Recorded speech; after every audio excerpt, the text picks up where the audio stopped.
tous les matins sur Radio Espace. Vous nous suivez également aussi sur Suite FM Guinée tous les soirs à 18h. Mon cher Jacques Lewa nous a rejoint. Jacques, bonjour. Bonjour Lamine, bonjour à tous. Voilà, on l'a appris hier, voilà, drame du côté de Kouroussa, mon cher Jacques Lewa Leno. Oui, drame, et puis ce sont des élèves qui en sont victimes, des candidats au certificat d'études élémentaires. Ouais. Ce qui est arrivé à Kouroussa, c'est ce que risquent beaucoup d'enfants du pays.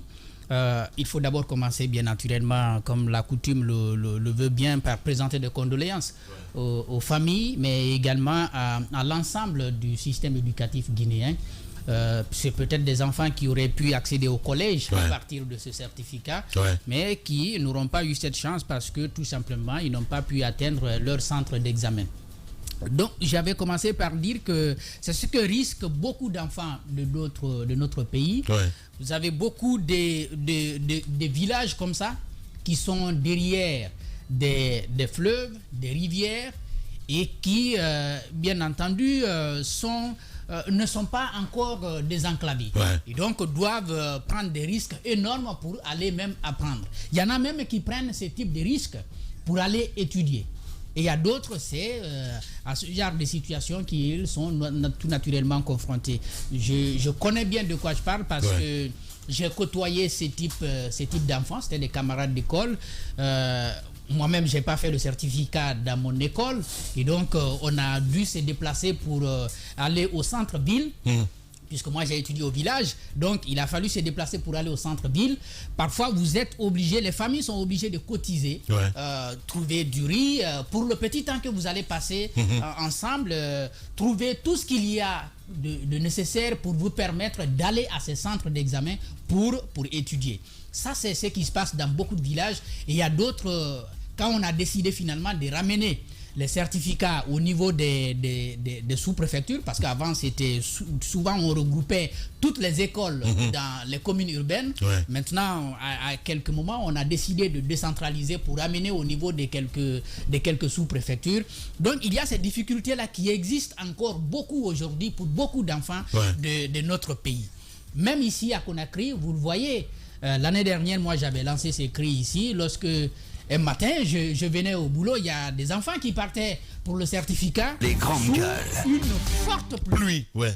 Parce qu'il n'y a pas de moyen de déplacement. Ils sont obligés de se démerder dans des taxis, et lorsque le taxi n'arrive pas, ils doivent quand même se hâter le pas pour arriver à l'heure à l'école. Il y a qu'ils prennent des risques. Ils montent sur des motos. Il y a des enfants, eux c'était le baccalauréat, qui ont fait un accident ici à Sangoya. Heureusement pour eux, il y a eu des blessures, mais il n'y a pas eu de drame majeur. Ils ont pu les récupérer pour les conduire. Je ne sais dans quelles conditions ils ont pu, n'est-ce pas, faire leur baccalauréat. Donc des enfants aussi, des tout petits, comme ça, qui se trouvent dans cette situation. J'ai beaucoup apprécié qu'on ait finalement pu ramener un peu le certificat un peu plus tôt, qu'il ait lieu en début juin, au lieu d'attendre qu'on avance vers le mois de juillet ou août, quand il y a une forte pluie. Les enfants, c'est tout à fait difficile pour eux de rallier, n'est-ce pas, les centres d'examen. Donc ce qui est arrivé à Kouroussa interpelle tout le monde. Ce n'est pas le ministre Guillaume. Le ministre Guillaume s'occupe de l'éducation, mais la question des routes, la question des infrastructures, il faut le rappeler, c'est très important. Donc ça interpelle tout le gouvernement, tout l'État. C'est pas quelque chose qui peut être fait automatiquement. On doit intégrer ça dans des réflexions. Partout où on a une école, il faut s'assurer que l'accès est facile pour les enfants. Je crois que ça, il faut le faire. Partout où il y a une école, il faut s'assurer que l'accès est facile pour tous les enfants, éviter justement de les exposer à ces types de dangers. Voilà, en 2023, ça se passe en Guinée, évidemment, mon cher Tamba Zakari Milimono. On se dit, évidemment, nos condoléances aux familles, mais on devrait éviter ça. Balato, Kouroussa, des enfants se préparent pour l'examen. Ils ont travaillé pendant de longs mois. Vous savez, les rentrées scolaires, c'est entre septembre et octobre. Les enfants, ils étudient dans le calvaire que vous connaissez, dans la précarité que vous connaissez. Les parents se démènent comme de beaux diables pour trouver à manger, pour trouver le gîte, le couvert. Pour eux, leur permettre de tenir dans la précarité de cet apprentissage. Et au moment de l'accomplissement, c'est la mort qui arrive. La mort arrive, c'est peut-être pas la responsabilité du ministre Guillaume, pas directement. Mais c'est l'État. Mais vous savez, forcément, vous allez y trouver un élément. Ouais. Jacques dit que c'est bien qu'on soit revenu à juin pour l'entrée en 7e. Mais Jacques, tu sais qu'en juin, là-bas, c'est déjà beaucoup de pluie. Les grandes gueules. C'est déjà beaucoup de pluie. C'est pas comme ici ou comme d'autres territoires. Déjà depuis le mois de mars, pour des villes comme Kissidougou, vous vous rendez compte, Kissidougou, même si on la relie, c'est une ville à califourchon désormais entre la forêt et la Haute-Guinée, mais d'un point de vue de la pluviométrie, depuis mars, il pleut déjà là-bas. Les cultures ont commencé. Les cours d'eau se remplissent, les lits s'emplissent d'eau à nouveau. Donc, Kouroussa, c'est tout proche de Kissidougou, climatiquement parlant. Et donc, ce que je dis, c'est qu'au mois de juin déjà, c'est beaucoup d'eau. Ouais. C'est une réalité connue. Ouais. Ça m'amène donc à reposer le débat de la gestion de l'éducation à partir de notre cycle saisonnier. Ouais. Ailleurs, ça se passe. Le jeune Peul éleveur qui suit son troupeau dans le Ténéré nigérien n'est pas nécessairement soumis au même cycle d'examen que celui de Niamey. C'est ça l'intelligence de la gestion de l'éducation. Ouais. Comment on s'adapte? Parce qu'il y a une chose qui ne changera pas. Le déterminant, c'est le climat. Ouais. Le déterminant, c'est la pluie, c'est la pluviométrie, c'est notre nature. C'est ça le déterminant. L'objet déterminé, c'est la façon dont nous gérons notre système éducatif. Comment faire pour adapter les examens, pour adapter les enseignements, donc toutes ces périodes-là, à nos réalités climatiques, à nos réalités naturelles? En cela, on peut poser la question de la responsabilité du ministère de l'enseignement préuniversitaire. Ouais. On l'a dit souvent, je pense qu'il faut sortir du calque. Il faut sortir du mimétisme. On ne peut pas dire que en France, les rentrées c'est en septembre. Nous aussi, on va entrer en septembre.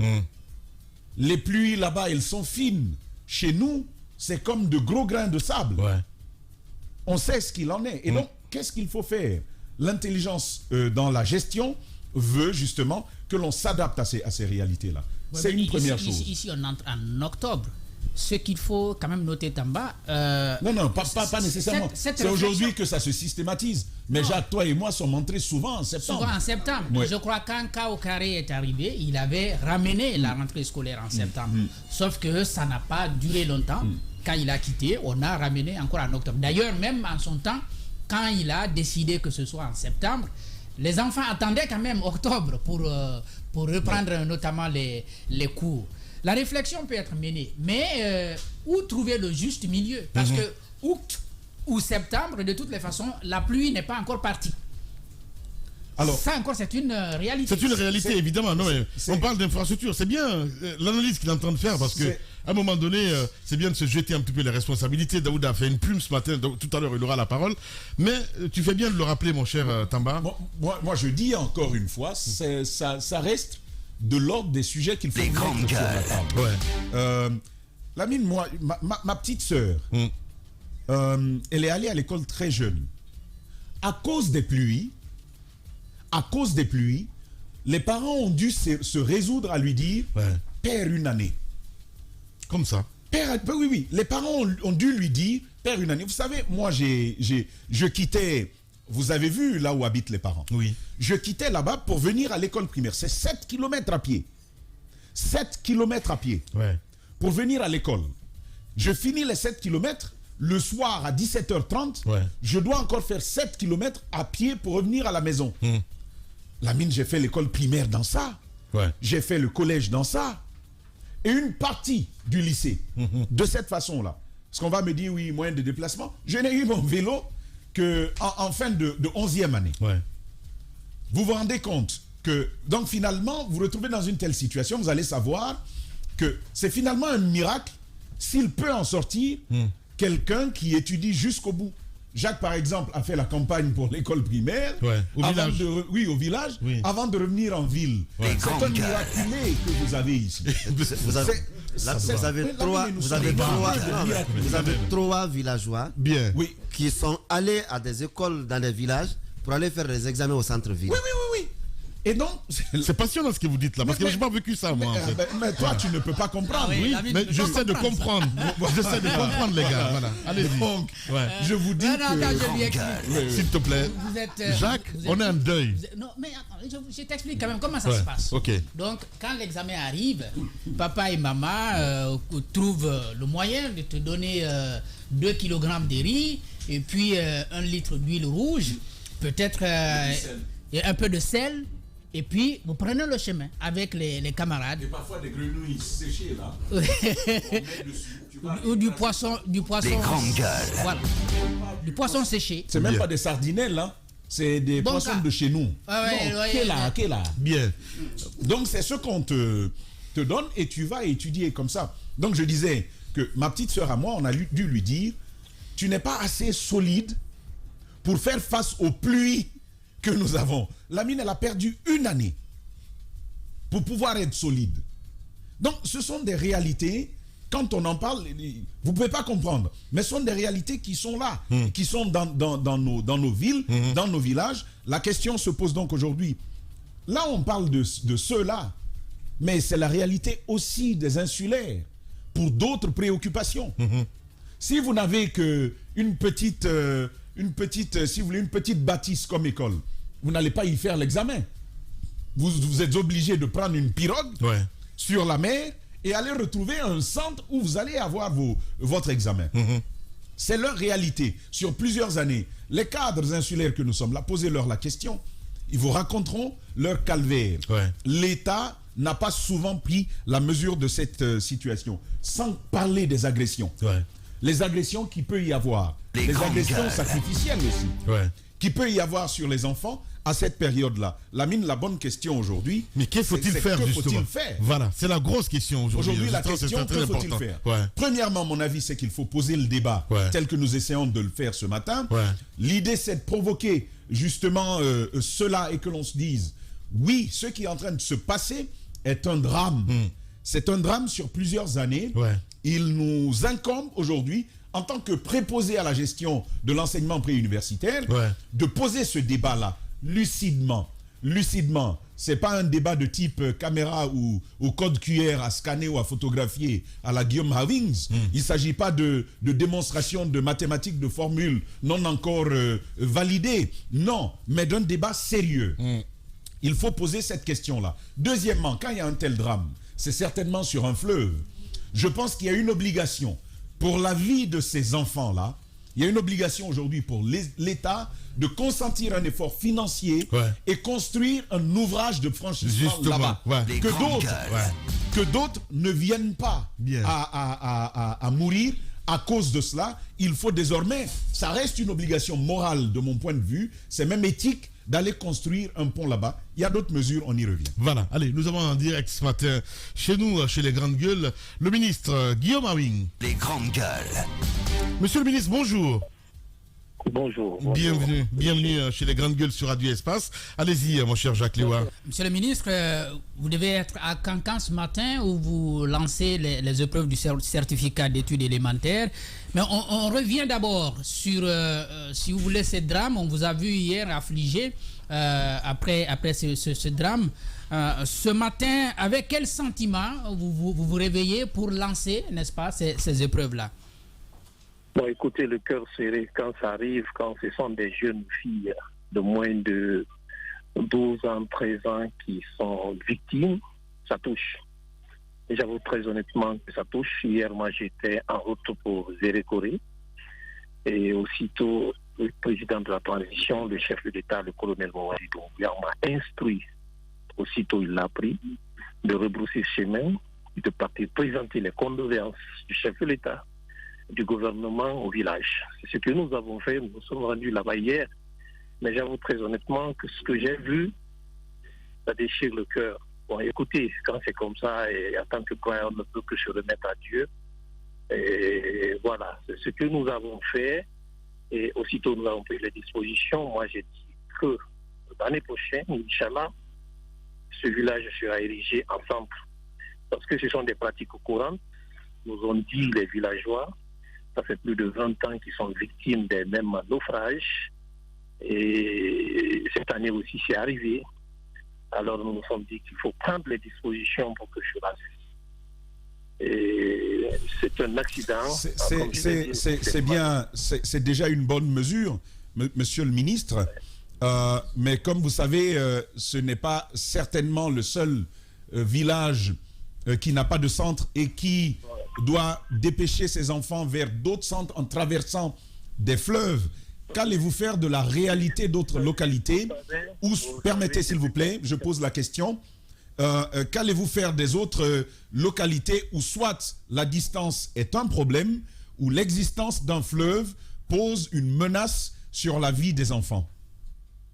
Bon, écoutez, ce que j'ai dit est bon. J'aurais dû commencer par là peut-être.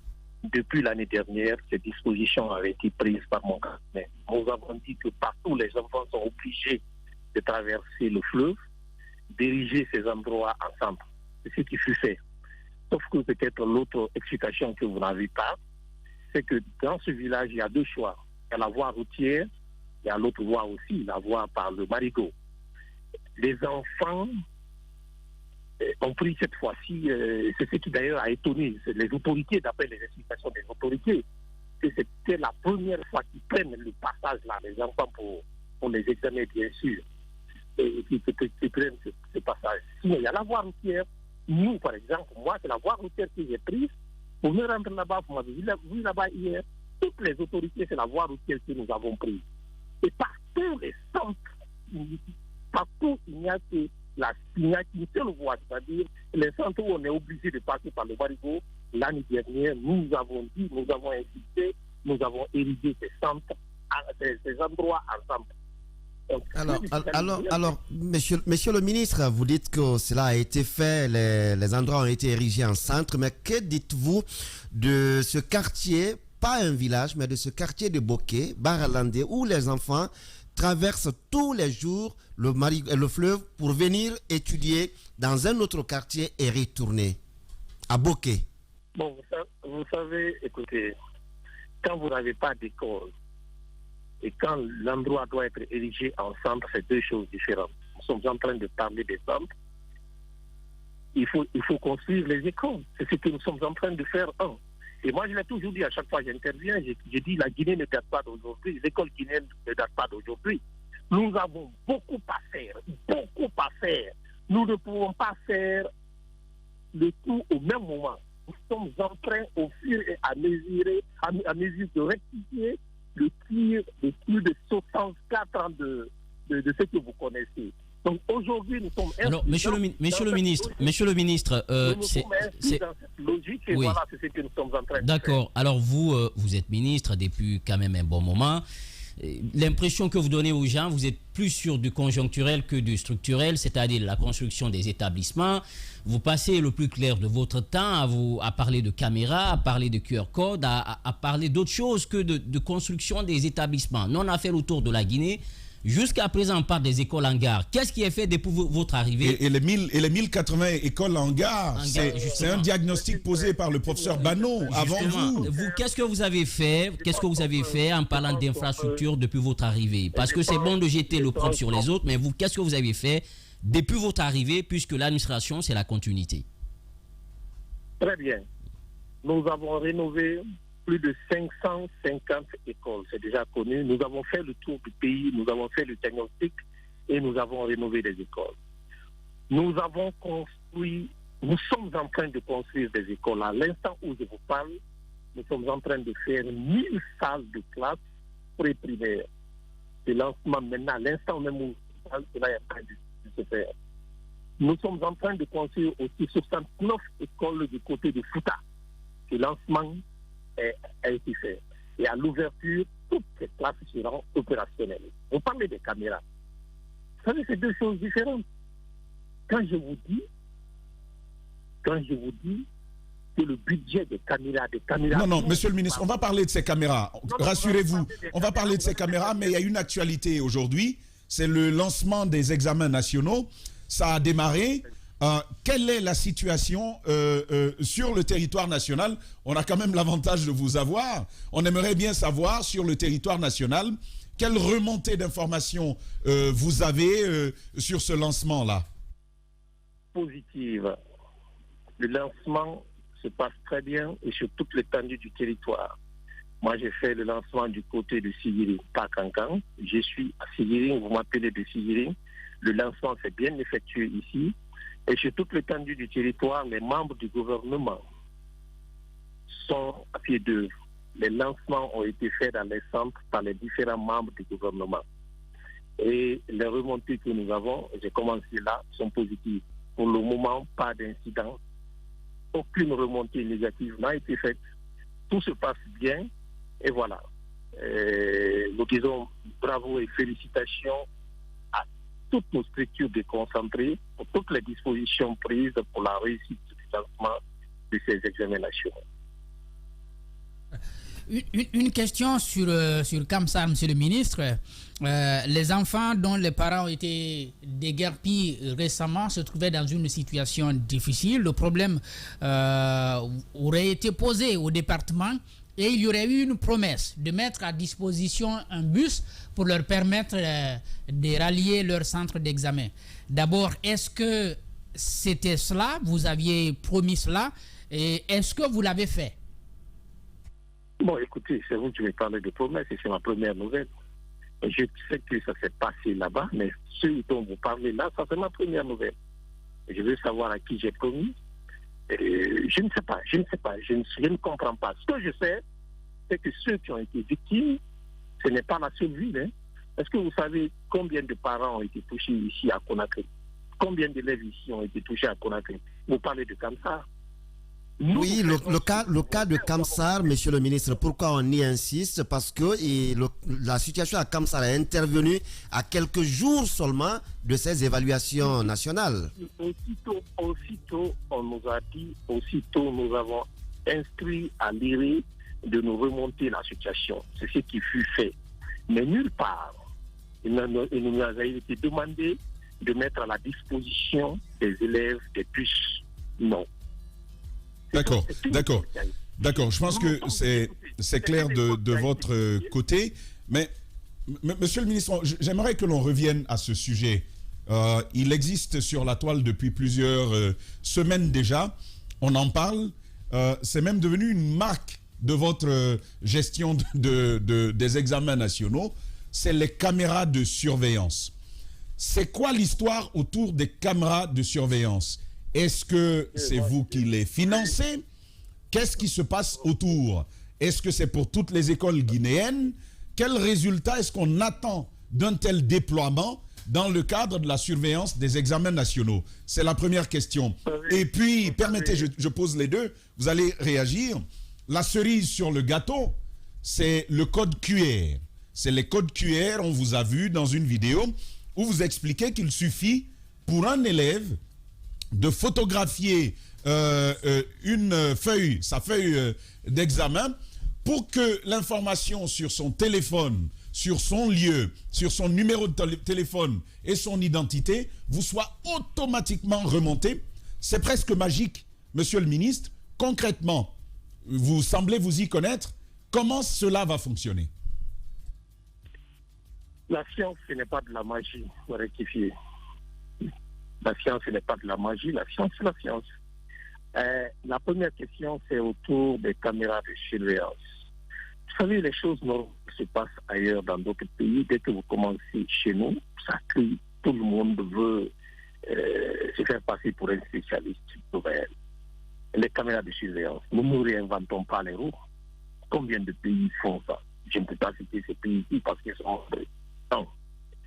Et on nous dit des sommes colossales. Personne n'est venu nous demander combien vous avez mis dans ça.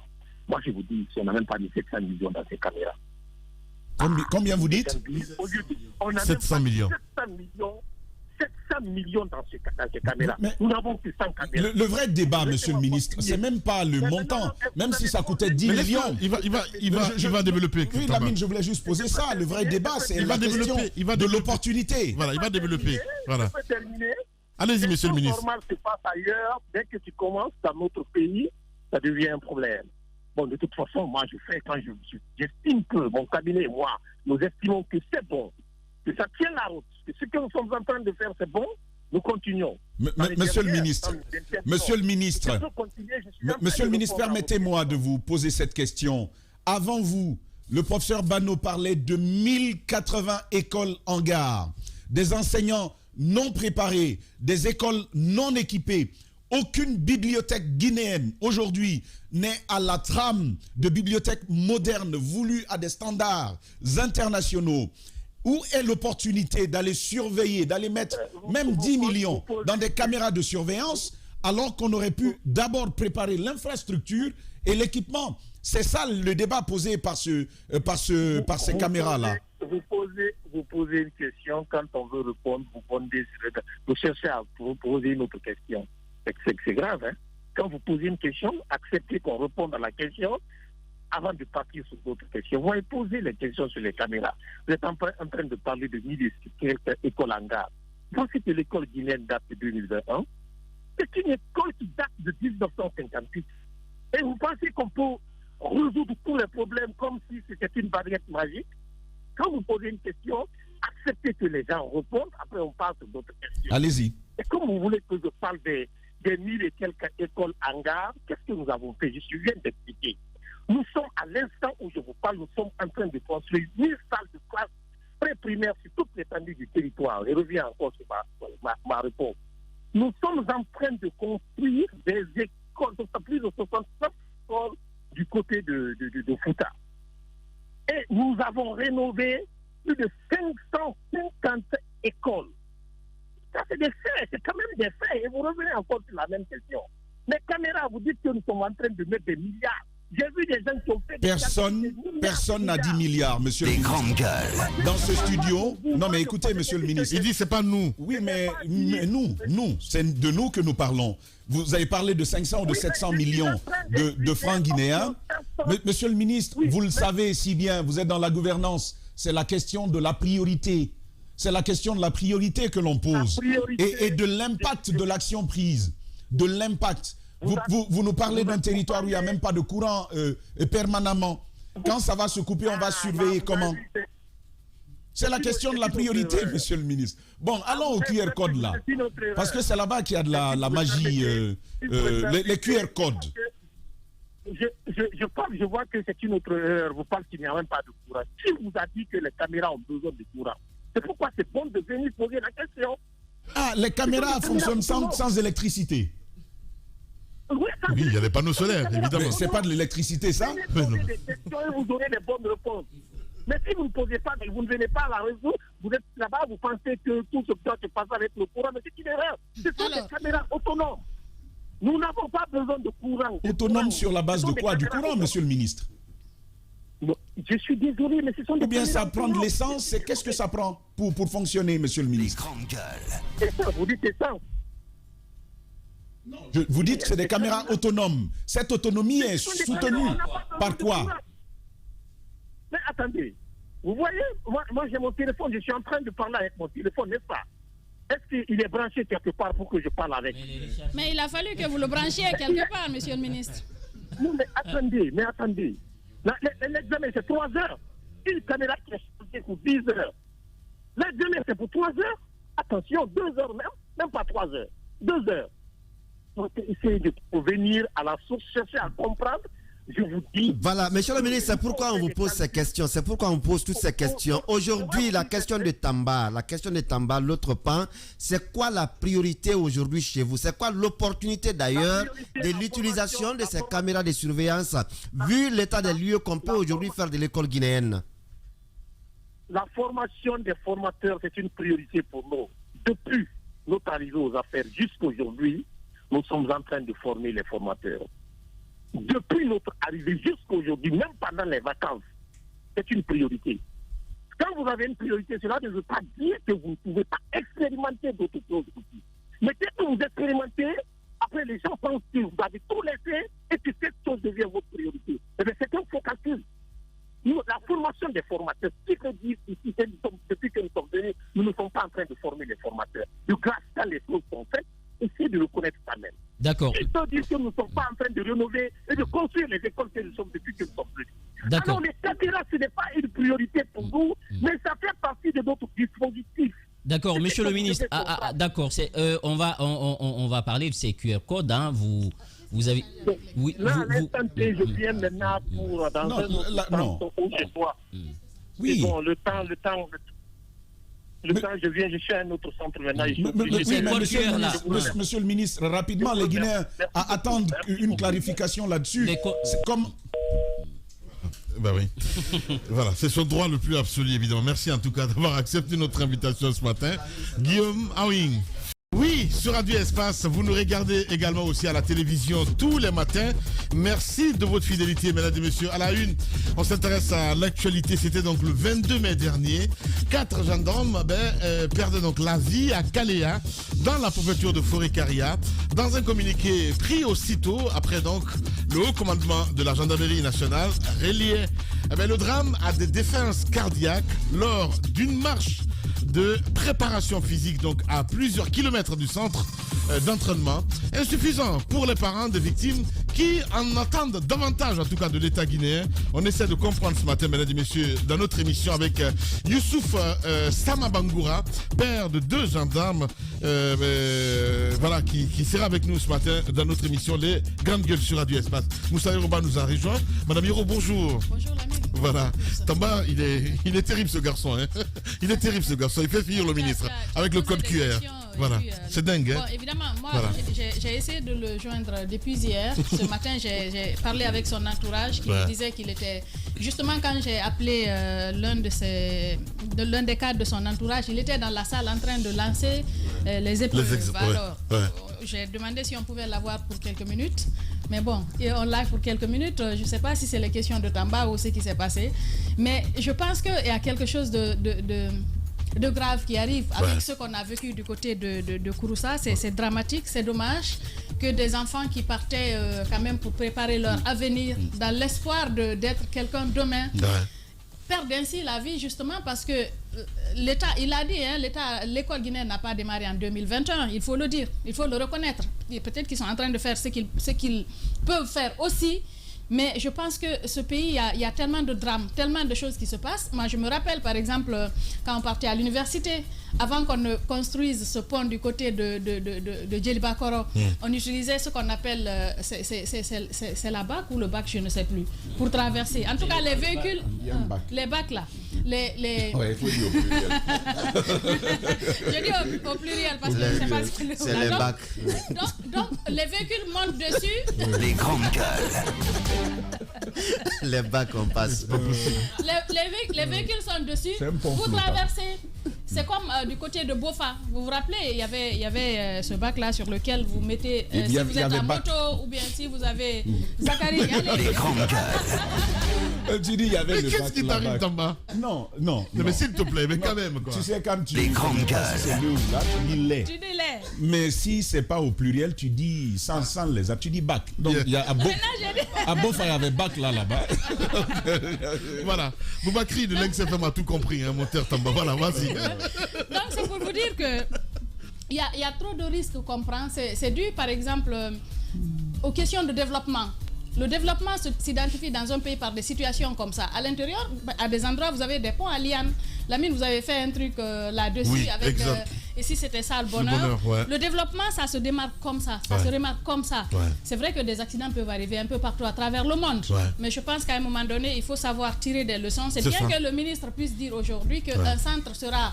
Dans cette préfecture, mais ça commence par la construction d'une école. Je suppose que d'abord les infrastructures, vous l'avez dit, madame. C'est les infrastructures. Le développement se démarque dans un pays à travers la réalisation d'infrastructures.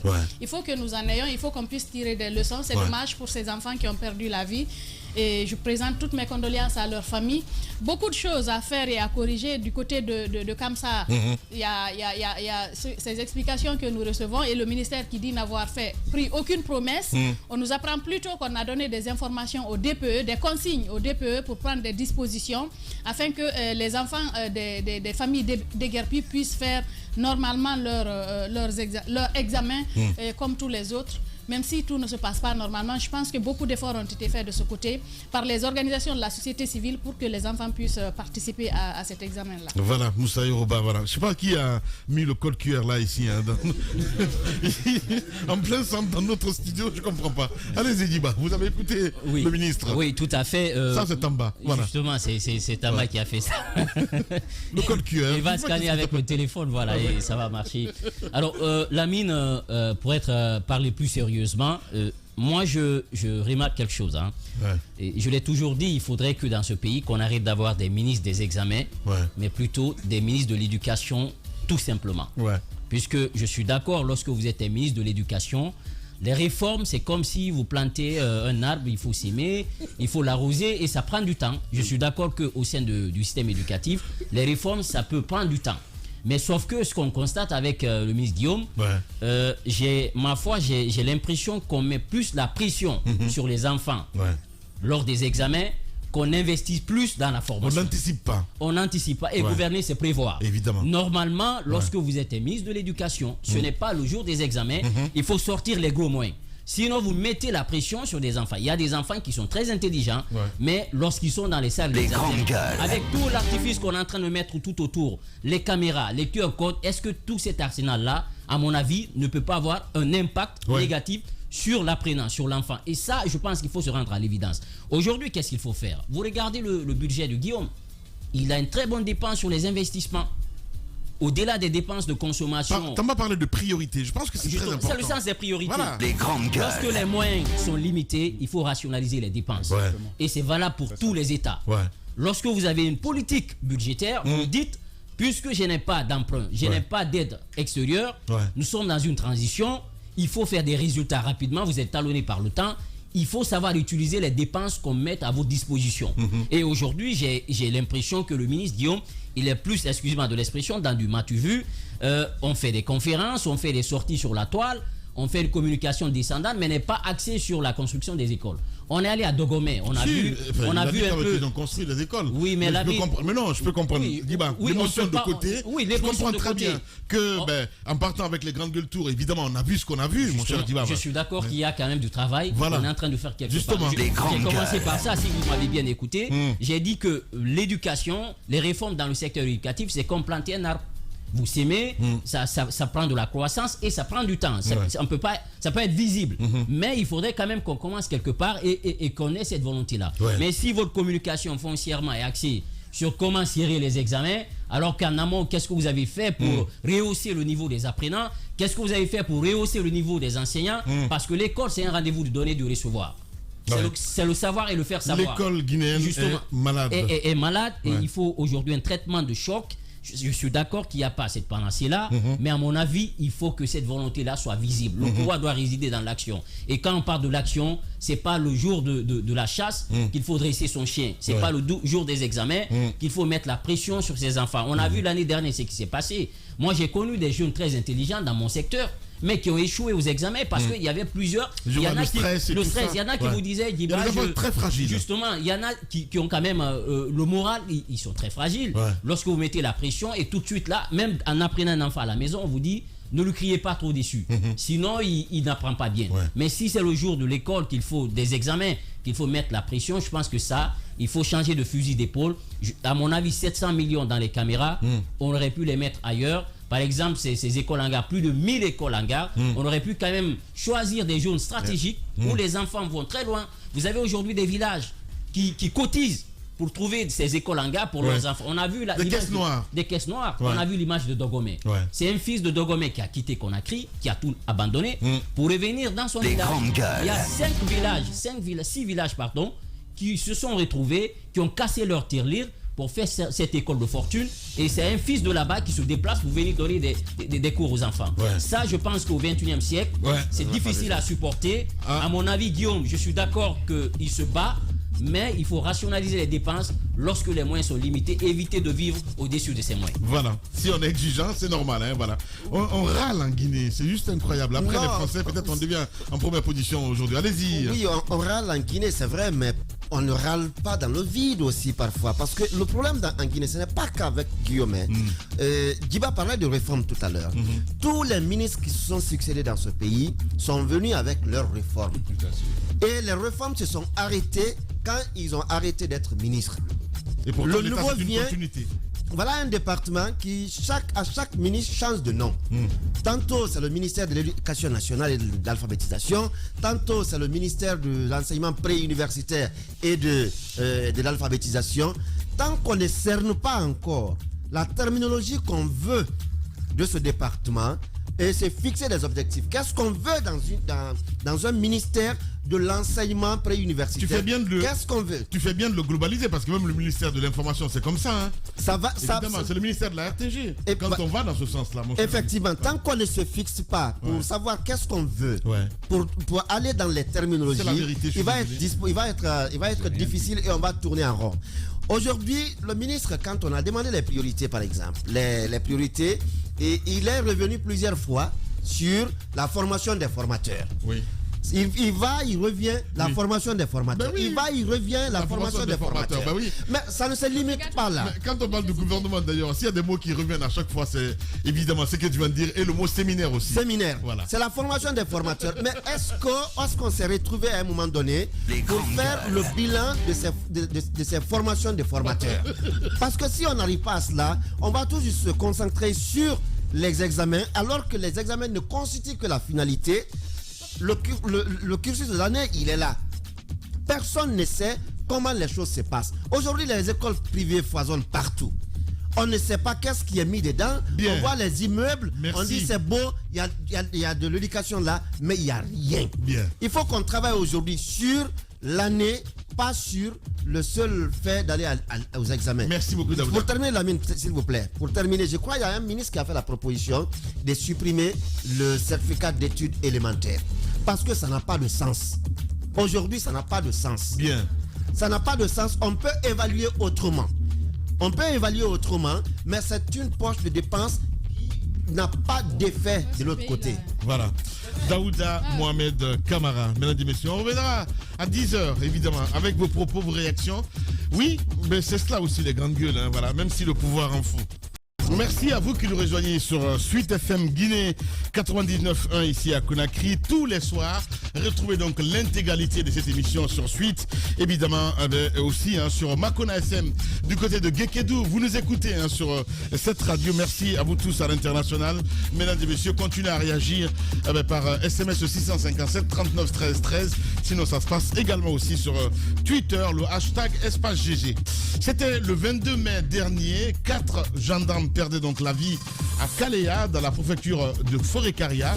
Dans un communiqué pris aussitôt après le haut commandement de la gendarmerie nationale, reliait donc le drame à des défaillances cardiaques lors d'une marche de préparation physique à plusieurs kilomètres donc du centre d'entraînement, insuffisant pour les parents des victimes qui attendent davantage de l'État guinéen. On essaie de comprendre ce matin, mesdames et messieurs, avec un témoignage évidemment, c'est le père de 2 gendarmes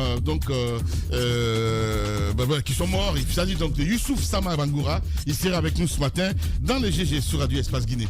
Madame, on continue le débat évidemment. Guillaume Awing était avec nous avant de continuer. Je partage cette trouvaille parce que notre rôle ici c'est de faire la transparence. Finalement, lui, effectivement, le bac. D'accord. Donc... Mon Dieu. Madame Yoro, c'est la pédagogie. C'est la pédagogie. Donc, voilà. on dit le bac. Okay. Le bac, c'est un instrument qui permet large, donc qui permet de traverser d'une rive à l'autre. Ce qui fait que vous pouvez avoir un bac à ordures, par exemple, tel que les bacs qu'on nous dépose dans les rues, ou bien un bac à condiments. Ça s'écrit comment? C'est BAC. Comme diminutif de baccalauréat. Voilà. Donc c'est ça, le bac. Merci. Voilà le message. Merci beaucoup. Merci beaucoup, madame. Bien soulagé. Allez-y, Jacques. Oui. Et moi, j'ai bien écouté le ministre Guillaume. Je dois commencer par dire que les examens. En fait, Jacques, Oui. s'il te plaît, hein, Oui. tu sais ce que Diane a fait là. Il y a un monsieur qu'on a trouvé au restaurant, quoi. Toujours ces histoires. Non, il y a un monsieur qu'on a trouvé au restaurant en train de pleurer. Il pleure. Il est assis, le visage est fermé, il pleure, il dit tu vois ce qui se passe. En fait, il a été castré. Non, Oui, il a été castré. Mais il a vu un médecin, il dit docteur, je suis venu pour me castrer. Vous êtes sûr? Il dit oui, castrez-moi. Donc on l'a castré. Ouais. Bon, quelques temps après, il arrive au restaurant, il crie On dit mais qu'est-ce qui se passe? Il dit non, je voulais dire circoncire, j'ai dit castrer. Bien.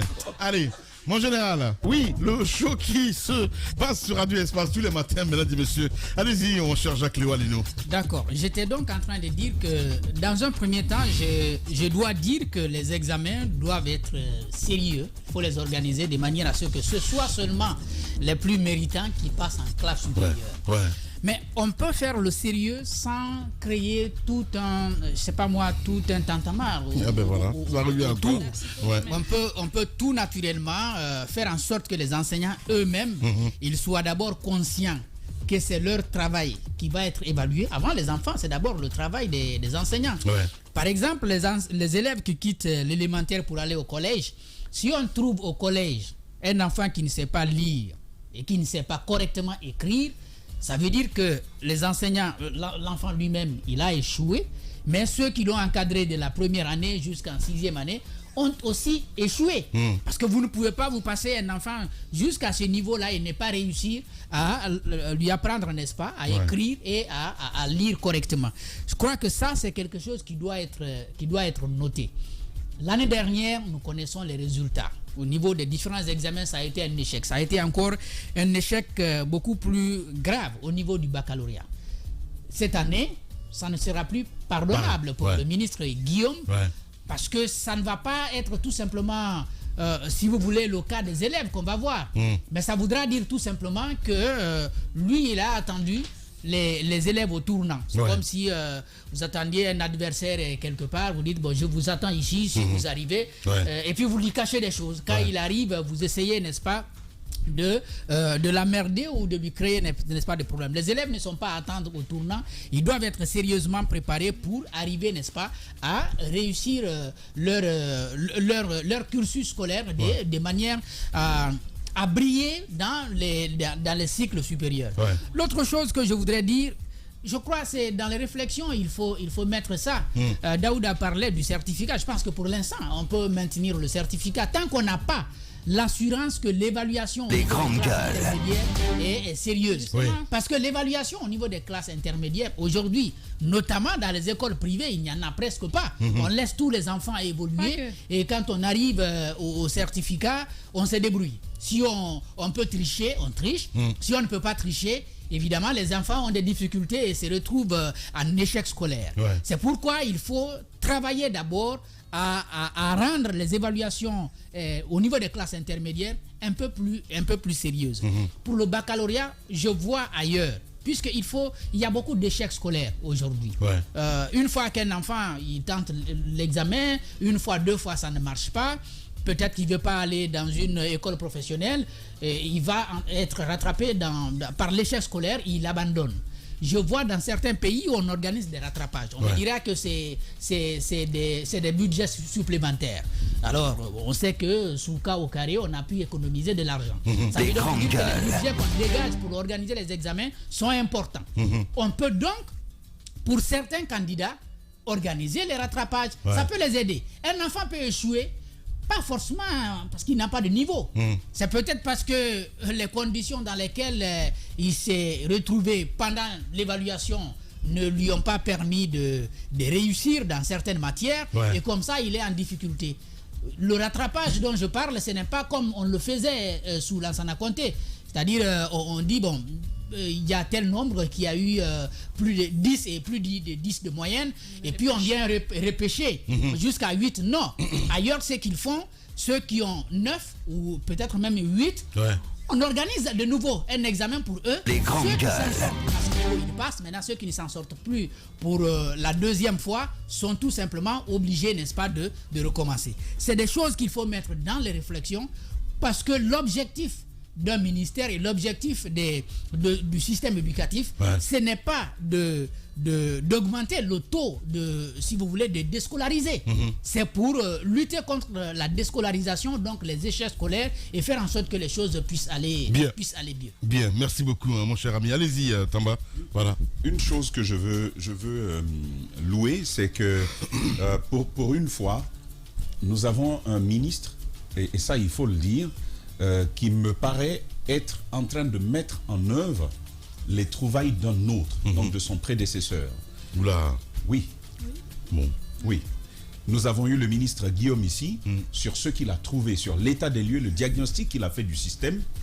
Il a repris lettre après lettre les travaux du professeur Bano. Ouais.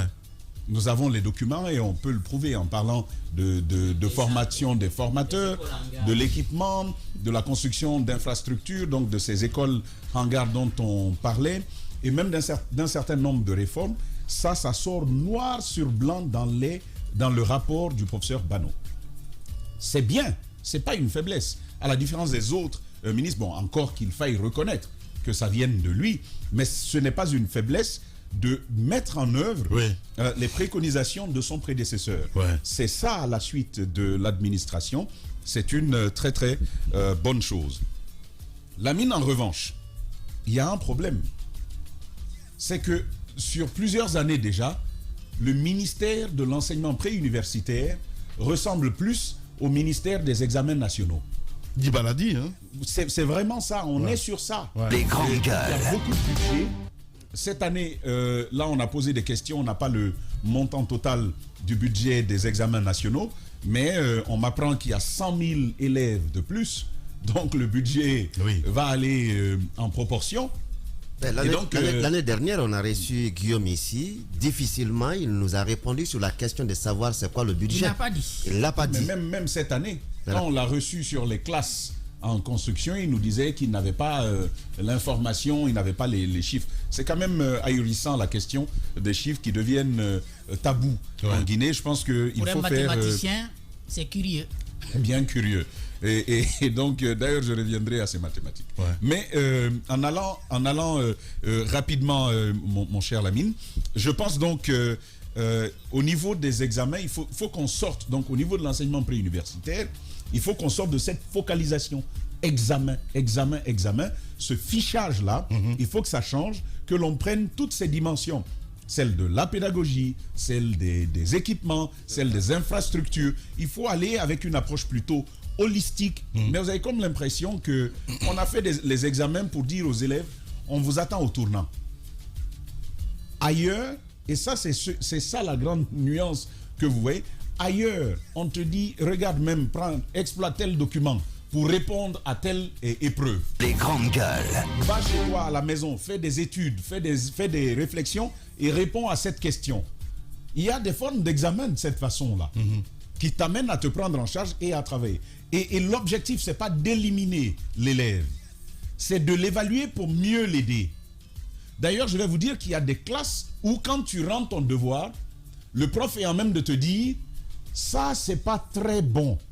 Et je trouve ce produit insuffisant par rapport à ce que tu aurais pu donner. Va et refais le devoir en te donnant de nouvelles perspectives de réflexion. Ils font ça en Guinée. Mais tu as l'impression que les examens, c'est l'abattoir. On t'envoie, c'est un hôtel de sacrifice. On te dit, tu viens et c'est là, on en finit avec toi. Il faudrait que l'on sorte de cette dimension-là. Et je suis bien d'accord avec Djiba que ça va finalement être traumatisant. On dit caméra de surveillance. Moi, je dis encore une fois que ça va être des cracks.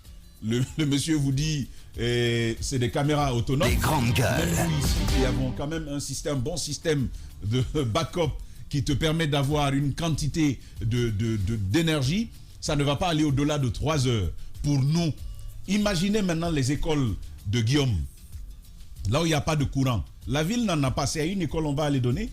Des écoles qui sont parfois squattées par des moutons et des chèvres. C'est là-bas, on va envoyer de l'énergie. Il dit que c'est autonome pour combien de temps? Bien. Voici un ensemble de questions qui rendent inopérante ce type de préconisation. Les grandes gueules. La même sur le code QR.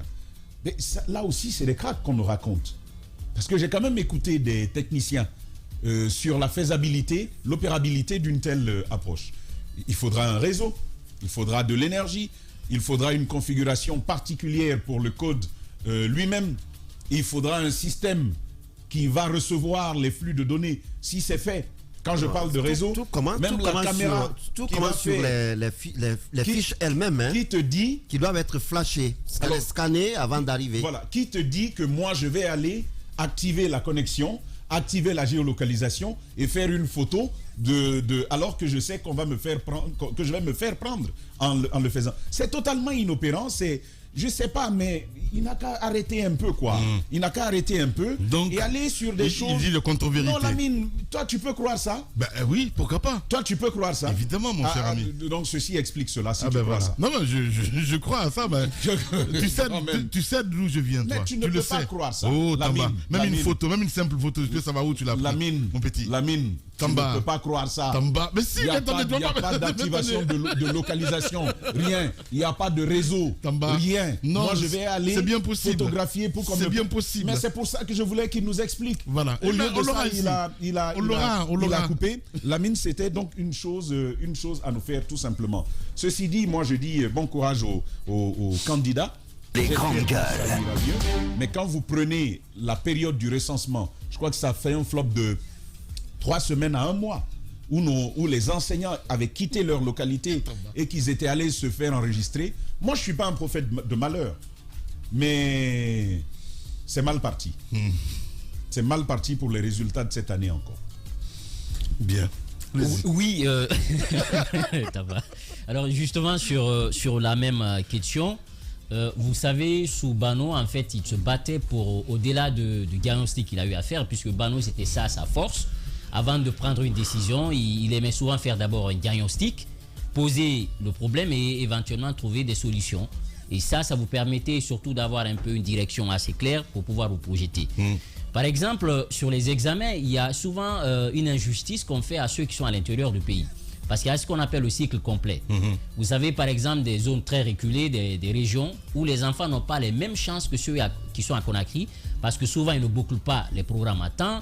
Il y a beaucoup de facteurs qui ne militent pas en leur faveur. Donc souvent, en faisant le choix des sujets, en mettant en place un dispositif de contrôle et de renforcement un peu de la crédibilité des examens, je crois qu'il faut tenir compte de tous ces paramètres.